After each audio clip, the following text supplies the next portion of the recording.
Hello, welcome. Stuart here, classical record collector.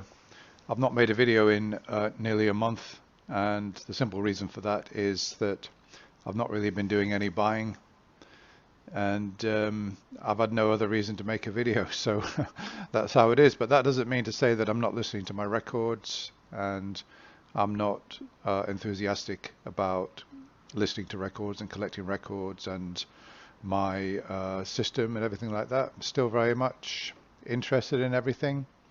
So I bought my Rega Planer 2 about, 18 months ago, and I decided to change the cartridge. Now, a lot of people have advised me to go up a cartridge. I started off with the Rega, the carbon, the starter cartridge that comes with the record player. Frankly, I found that quite acceptable. I like the sound, and yeah, if I went for something much better, I would get an improved sound. However, to be honest with you, I didn't really like the idea of changing the cartridge, getting all the little tools out, taking off the cartridge head and everything, and then putting a new one on, screwing it on, and lining it all up, and everything else that goes with changing the cartridge. It's set up very nicely by the dealer that I bought it from, and that's probably worth something. It's probably done better than I could do it myself.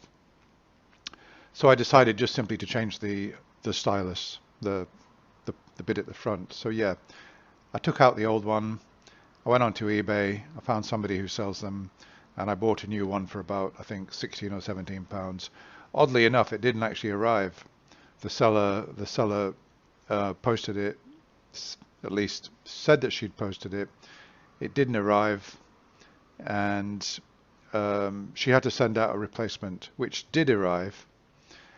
And I said, look, if the first one comes, I'll pay for it. And she said, okay, that's fine.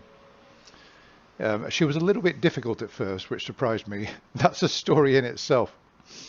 Because when I said after 2 weeks, I said, look, it hasn't arrived. And she said, oh, tracking says it's arrived. No, tracking didn't say it's arrived, because I had it go to a pickup point because of where I live. The door at the bottom of the building here is usually locked, and if I'm not in, the postman can't get in, etc., etc. So quite often I have something go to a pickup point, like a shop, one of these convenience stores, and it will tell me on eBay, your item has arrived, here's the pickup code, etc., etc. And there was none of that. And I just said, oh, can you send me proof of delivery so I can see, because according to my system it hasn't. And she came back quite prickly and said, I'm out and around. If you can't keep organized and keep your tracking numbers, it's got nothing to do with me. She was actually quite and I just replied, I said, look, if you're out and around, it's Sunday. Yeah, I get that. Wait till you get in on a Monday. Take it easy, calm down, and go and do the research yourself and get back to me. But from where I'm looking, it doesn't seem to have arrived. But I'm patient. I'm willing to wait or find some other solution.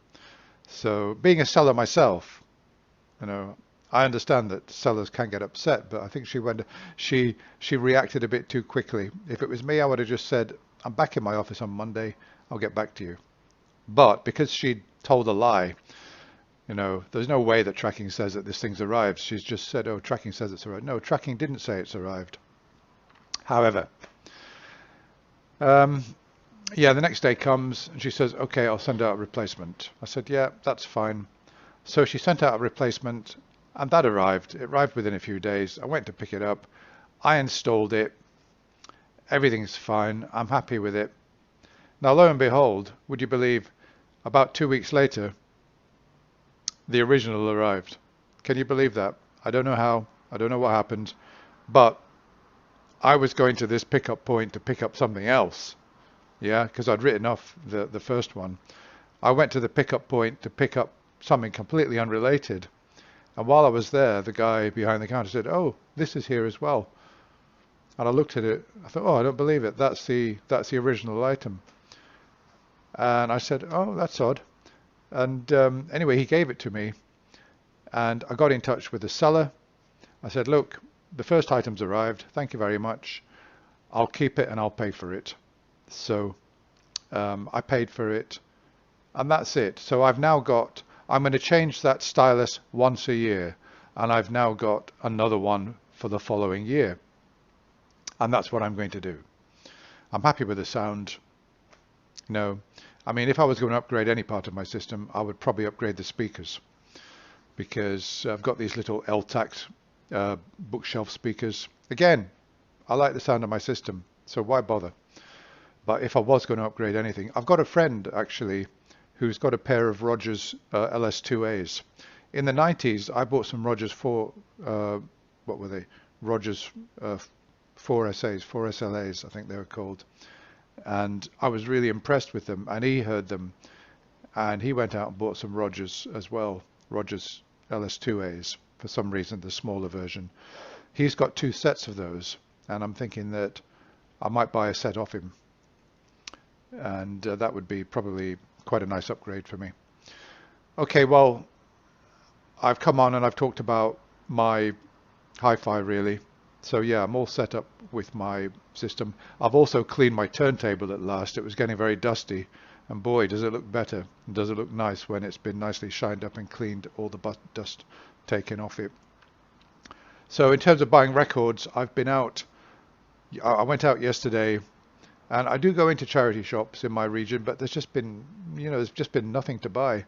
There's a charity shop, the British Heart Foundation, around the corner from me.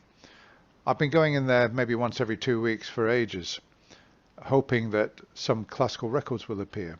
Lo and behold, they did at last. About 20 or 30 classical records appeared, mainly DGs, EMIs, that kind of thing, fairly run-of-the-mill stuff, but there were quite a few there I would have bought. And I saw that they were selling them for £2 each, which, for a lot of run-of-the-mill stuff, I'm not going to pay £2 for. I'm going to want to pay £1. But to make matters worse, they were all in ropey condition. Every single one of them was just, every record I popped out of the sleeve, same old story. I'm afraid people are creatures of habit. And if you go and look at a collection, and you look at the first 2 or 3, and they're a bit dog-eared, shall we say, they look a bit ropey, the whole lot are going to be like that. People mishandle their records by habit. Sadly, the whole collection is going to be like that. By the same token, if you look at the first few and they're pristine, the whole lot are going to be pristine. I'm sorry, but I've got no respect for people who mishandle their records. And when I see classical records in that condition, and they've all been badly handled, I've got no respect for that person. A person shouldn't be allowed anywhere near vinyl records. They don't know how to handle them. They're like little kids who mishandle their toys, and they should be ashamed of themselves. They shouldn't be allowed anywhere near records.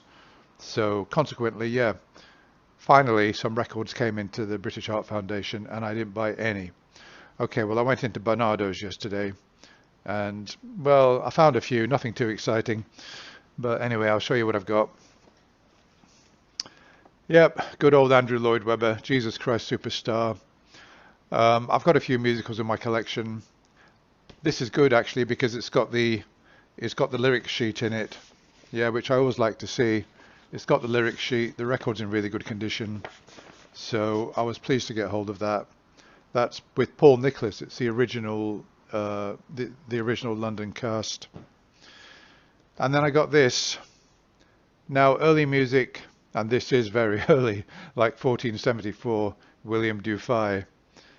And well, it's only £1, so I bought that.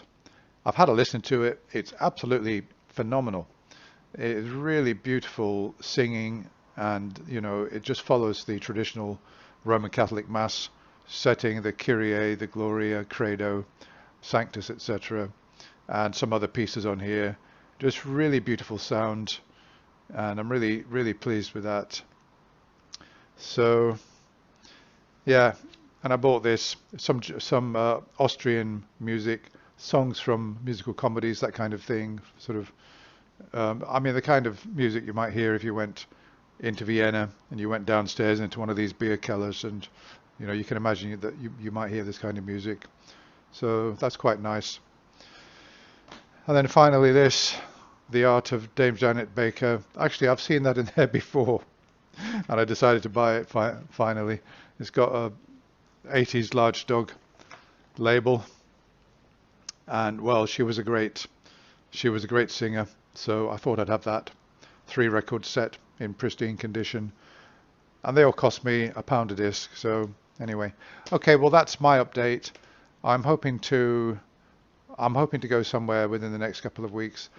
I've started looking at eBay again, and I've liked a number of records which I'm interested in, so I might well buy those, get back to buying in records more regularly. I actually had a look through my collection recently thinking I've got to thin out. I have got to thin out because, yeah, I sell records, but to be honest with you, I don't really sell that many records, and the kind of records I want to thin out, there's not really much demand for anymore. But, if I put together a good batch and put them on eBay for say 50p a record, I could clear out quite a few. However, when I started going through my collection and thinking, what am I going to thin out? And I started pulling out, some DGs and EMI, ASDs that I don't listen to. And I started looking at them and I thought, why do I want to let these go for 50 pence each? I've paid at least that, or maybe £1 for them. And not just that, but, these are all in really good condition.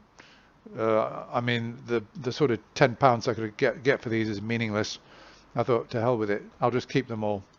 It's not worth it. It's really not worth me thinning out. I haven't got anything that really I want to thin out, because everything I bought in for a reason, and I can't undo those reasons. I bought it because I wanted it, and I thought it was worth paying that money for. So I don't want to thin out anything that I've got, except maybe records which I've found that have got some fault. Those records, I'm not too sure what to do with them. I've got them in a pile. I don't really want to send them to the charity shops, because then I'll just be putting these records back into the system. So I'm not sure what I'm going to do with those. Okay, well, thanks for watching. That's my update, and look forward to your comments. Bye for now.